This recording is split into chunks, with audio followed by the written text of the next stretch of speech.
आज की जो कहानी मैं सुनाने जा रहा हूँ, यहाँ पे खुद अपना ही बेटा कुछ पैसों के लिए अपने ही माँ का कत्ल कर देता है और कत्ल करने के बाद वहाँ से वो फरार हो जाता है। और फरार होने के बाद जाके रेलवे स्टेशन पे बैठा होता है और नकली आंसू बहा रहा होता है। तभी वहीं पे दूसरा एक लड़का उसको देखता है, उससे जाकर पूछता है कि उसको क्या प्रॉब्लम है। तब वो कहता है कि मेरे माता पिता नहीं है और मैं बहुत ज़्यादा परेशान हूँ, इसके वजह से मैं रो रहा हूँ। दूसरा लड़का जो रहता है वो कहता है कि चलो मेरे घर पे रहना, जो हम लोग कमाएंगे उसमें बांट उठ लेंगे, खा लेंगे, और जब तुमको अच्छी नौकरी मिल जाएगी तब तुम यहाँ से चले जाना। लेकिन उसको ये मालूम नहीं रहता कि उसको अपने माँ का मर्डर किया है। लेकिन जैसे ही अखबार में फोटो छपता है, उसके बाद वो कुछ लोगों से बात करता है और पुलिस को बुलाता है, और पुलिस उस लड़के को तब गिरफ्तार करके लेके जाती है। तब सच्चाई सामने आती है। सच्चाई सामने आने से पहले खुद उसके पिता ही नहीं मान रहे थे कि वो उसके बेटे ने उनकी पत्नी का कत्ल किया था, लेकिन सच में ऐसा हुआ था। वही कहानी आप लोग को, तो चलिए पूरी घटना को इस कहानी के माध्यम से बताएंगे और सोचने और समझने की कोशिश करेंगे।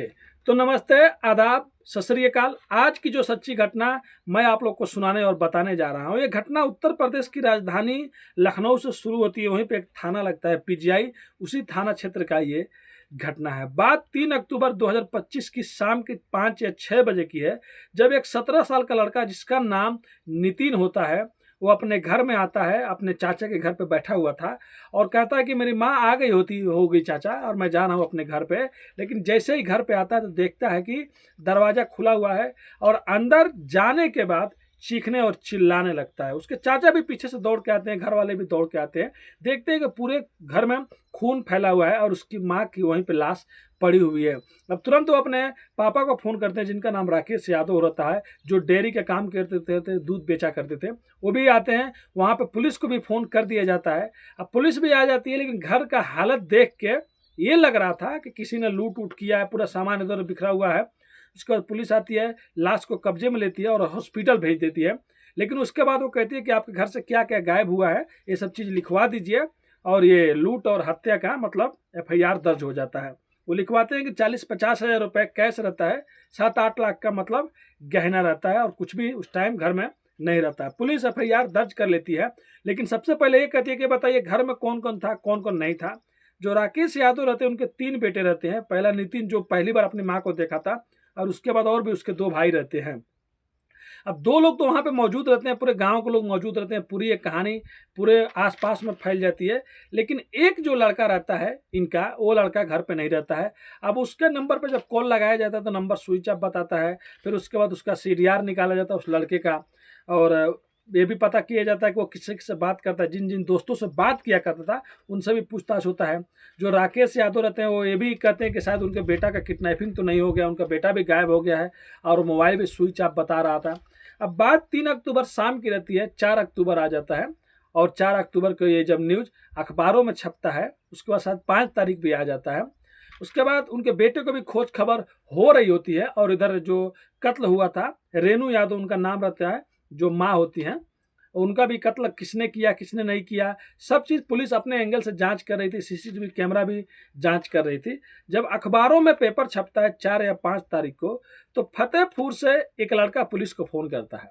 वो लड़का फ़ोन करके कहता है कि जिस लड़के की आप लोग खोज खबर कर रहे हैं, जो मतलब गुम हो गया है, जिनको शायद किडनैपिंग का आशंका है या कोई उठा ले गया है, उसका फ़ोन नहीं लग रहा है, वो तो मेरे घर पे है, और आप आके यहाँ से लेके जाइए। अब पुलिस तुरंत फतेहपुर जाती है और उस लड़के से सबसे पहले उससे कहानी पूछती है। तो लड़का कहता है कि मैं 3 अक्टूबर शाम को 4 बाग रेलवे स्टेशन पे था, और वहीं पे मैं बैठा था, ट्रेन आने वाली थी। तभी एक लड़का को देखा जो थोड़ा रो रहा था। मैं उसके पास में जाके उससे पूछा कि क्या हुआ, क्यों रो रहे हो। तब वो कहता है कि मेरे माता पिता नहीं है और मेरे को बहुत खाने होने में, रहने में बहुत प्रॉब्लम होती है। कोई जॉब मिल जाता तो मेरा भी ज़िंदगी अच्छा रहता। उसके बाद वो कहता है ठीक है, तुम मेरे घर पे चलो, जितना दिन रहना रहो, कुछ काम करूंगा तो मेरा हाथ बटाना, फिर तुमको जॉब मिल जाएगा तो तुम यहाँ से चले जाना। मतलब 3 अक्टूबर को शाम की बात रहती है। वो सब बात पुलिस को बताता है। फिर पुलिस उस लड़के को वहाँ से, जो लड़का रहता है, जो राकेश यादव जी का लड़का रहता है, 3 में से यही लड़का रहता है जो नहीं मिल रहा था। 2 लड़के तो मौजूद थे। अब पुलिस लेके जाती है और पूछताछ करती है। इधर पुलिस उसके दोस्तों से भी पूछताछ कर ली रहती है। तो कुछ और भी उस लड़के के बारे में मालूम चल गया रहता है कि वो लड़का ज़्यादा गेम खेल रहा था और हर किसी से उधार लिया था और बहुत ज़्यादा मतलब परेशान रहा करता था। अब पुलिस उसको लेके जाने के बाद उससे अच्छी तरीके से पूछताछ करती है कि बताओ तुमने ही अपने माँ का मर्डर किया है कि नहीं किया। पहले तो इधर उधर की बात करता है, फिर वो कहानी सुनाता है और कहता है कि हाँ मैंने ही अपनी माँ का मर्डर किया है। वो कहता है कि 2 साल पहले ही मेरे मोबाइल में एक गेम आया जिससे मैं गेम खेला करता था, पैसे भी जीता करता था। और कोई भी गेम अगर आप अपने मोबाइल में इंस्टॉल करते हैं तो पूरा एक्सेस मांगता है, मतलब कंटेक्ट का, गैलरी का, हर चीज़ का, मतलब पूरा अलाउ करना पड़ता है, तभी आप उस गेम को खेल सकते हैं। अभी जब लड़का उस गेम को खेलने के लिए पूरा एक्सेस दे देता है तो पहले तो जीतता था और उसके बाद कुछ दिन बाद ऐसे आता है कि वो हारने लगता है। लेकिन जब ये अपने मोबाइल का एक्सेस देता है तो कुछ उसके प्राइवेट फोटो रहते हैं कि वो लड़की से बात किया करता था, तो वो लोग अब इसको धमकी देने लगते हैं, तुमको गेम कहीं ना कहीं से खेलना पड़ेगा। अब ये क्या करता था, किसी न किसी अपने दोस्त से भी पैसे ले लेता था, किसी न किसी और से भी पैसे लेता था, सब लोगों से मतलब पैसे ले लेके गेम खेला करता था। और कई तो एप्लीकेशन से भी गेम ऑनलाइन पैसे ले लिया था, 3-4 से। और वो लोग भी हर कोई मतलब धमकी दे रहा था, हर कोई पैसे मांग रहा था। और ये बेचारा करता तो क्या करता, उसके बाद अब जो माँ होती है जिनका नाम रेनू यादव होता है, वो 1 तारीख को अपने मायके गई होती हैं और जाने के बाद 3 तारीख को उनको आना रहता है। उसके बाद यही लड़का जाता है अपने मामा के घर और अपनी माँ को वहाँ से लेके आता है। और घर में लाने के बाद उनकी माँ कोई और काम करने लगती है और घर में ही रहता है। तभी उसी के माँ के पास में चाबी रहता था, अलमारी का चाबी ले लेता है और लेने के बाद उसमें से जो सामान वामान रहते हैं कुछ वो निकाल लेता है और निकाल के लेके जा ही रहा होता है, तभी वो माँ देख लेती है। और देखने के बाद थोड़ा सा टाइट भाषा में बात करती है, कहती है कि देखो तुम्हें जो कर रहे हो अच्छा नहीं कर रहे हो, तुम्हारे पिताजी को आने दो और तब उसके बाद तुम्हारी खोज खबर लेंगे। इतना बात कहती है, थोड़ा उनके पिताजी को आने दो। उसके बाद वो गुस्सा हो जाता है और वहीं पे कुछ सामान रहता है उससे अपनी माँ पे हमला कर देता है। और हमला करने के बाद तभी भी उसको शांति नहीं मिलती है। उसके बाद गैस उठाता है और गैस सिलेंडर उठाने के बाद अपने माँ को ऊपर 1-2-3 बार मारता है स्पीड से। उसके बाद उनकी माँ को वहीं पे मौत हो जाता है। पूरे घर में खून ही खून इधर उधर बिखर जाते हैं। उसके बाद अपना पिट्ठू बाइक लेता है, सामान भरता है। अब अपने पिताजी का बाइक लेता है और बाइक लेने के बाद 4 बाग रेलवे स्टेशन और जाता है और स्टैंड पे वो गाड़ी को खड़ा कर देता है और वहाँ पे जाके 4 बाग रेलवे स्टेशन पर बैठ के रो रहा होता है।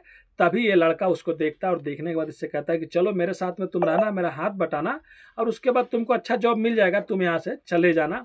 और 4-5 तारीख को फिर से अखबार में छप जाता है, मतलब 1-2 दिन बाद अखबार में छप जाता है। तो वो कुछ लोगों से पूछता है, फिर पुलिस को फ़ोन करता है। वहाँ से इस लड़के को पुलिस उठा के लेकर आती है पूछताछ करने के लिए, लेकिन कातिल यही निकलता है। लेकिन इससे पहले जब पुलिस को पहले मालूम चल गया रहता है, पुलिस कहती है, तो उसके जो पिता रहते हैं वो मानते नहीं है कि मेरे बेटे को पुलिस ऐसे ही फंसा रही है और केस को सॉल्व नहीं कर रही है। लेकिन बाद में जब वो लड़का पकड़ा जाता है तब पुलिस के सामने उस लड़के को और उसके पिता को बैठाया जाता है, मुकेश यादव को, राकेश यादव को, और उनसे कहा जाता है कि अब पूछिए। तब वो पूछते हैं कि क्या जो पुलिस बात कह रही है वो बात सही है या झूठ है। तब उसके चेहरे पर थोड़ा भी शिकन नहीं था, थोड़ा भी अफसोस नहीं था। लेकिन उसके बाद वो कहता है कि जो बात पुलिस वाले कह रहे हैं वो चीज़ सब सही है। उसके बाद उसके पिता गुस्सा हो जाते हैं, रोने लगते हैं, चीखने लगते हैं और कहते हैं कि इसको बड़ी से बड़ी सज़ा देना। और उसके बाद वो लोग पुलिस वाले उनको वहाँ से हटा देते हैं। तो सोच सकते हैं एक बेटा होता है जो अपने ही माँ का कत्ल करता है और कत्ल करने के बाद वहाँ से फरार हो जाता है। लेकिन ये कत्ल क्यों करता है, इसमें और भी लोगों का हाथ जरूर है, क्योंकि जो लोग गेम खिला रहे थे उनके पास एक्सेस था, उनके पास फोटो था। वो लोग इस लड़के को धमका रहे थे, इस लड़के को सता रहे थे और खेलने पे मजबूर कर रहे थे। अगर वो शायद ऐसा नहीं करते तो शायद ये गेम खेलता भी नहीं। और बहुत से लोग थे, तो पुलिस और भी अच्छे से जांच जरूर करेगी। अगर वो गेम वाला गलती किया है तो 100% उस पर भी कार्रवाई पुलिस जरूर करेगी, क्योंकि कोई भी पहले ही मतलब कानून को अपने हाथ में नहीं ले लेता है। बच्चे को भी मालूम है कि मेरी माँ ने मुझे पाला है, पोसा है, लेकिन कभी कभी हालात ऐसे हो जाते हैं। तो यहाँ पे यही था कि उसे गेम खेलना था और पुलिस ने जो डाटा निकाला उसके मतलब मोबाइल से जो खेला था, लगभग 1 साल में 10 लाख रुपए इधर उधर उसने किया था। मतलब कभी हराया था, कभी जीता था और बहुत से लोगों से उधार लिया था। तो फिलहाल यही थी कहानी उत्तर प्रदेश के लखनऊ की, जहां एक बेटा ही अपने माँ का कत्ल करता है कुछ पैसों के लिए और वहां से फिर फरार हो जाता है। तो ये कहानी सुनाने का उद्देश्य किसी का भी दिल दुखाना नहीं है दोस्तों। ये कहानी बस आप लोग को सचेत करना है, आप लोग को आगाह करना है। अगर बोलने में कुछ गलती हो जाए तो माफ़ कीजिएगा, क्योंकि आप भी अगर कहीं पे है, कुछ भी आपको परेशानी है तो अपने घर वालों को बताइए। अगर ये लड़का चाहता तो अपने पिताजी को बताता, अपने माँ को बताता कि कोई उनको ब्लैकमेल कर रहा है, कोई उनको सता रहा है, कोई धमकी दे रहा है, तो घर वाले 100% मदद जरूर करते हैं, पुलिस में जाके FIR करते, पुलिस से भी मदद करते, मतलब मदद लेते हैं।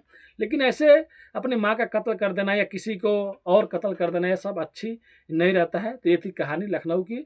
अगर आप लोग इस चैनल पर नए हैं तो चैनल को प्लीज़ सब्सक्राइब कर लीजिए। आपका भाई भी बहुत ज़्यादा मेहनत करता है, गाड़ियाँ चलाता है, टाइम निकाल कर आप लोग के लिए वीडियो बनाता है। तो प्लीज़ सब्सक्राइब कीजिए, सपोर्ट कीजिए। मिलते हैं नेक्स्ट वीडियो में फिर से कुछ सच्ची कहानियों के साथ। अभी के लिए अलविदा लेते हैं आप लोगों से। धन्यवाद।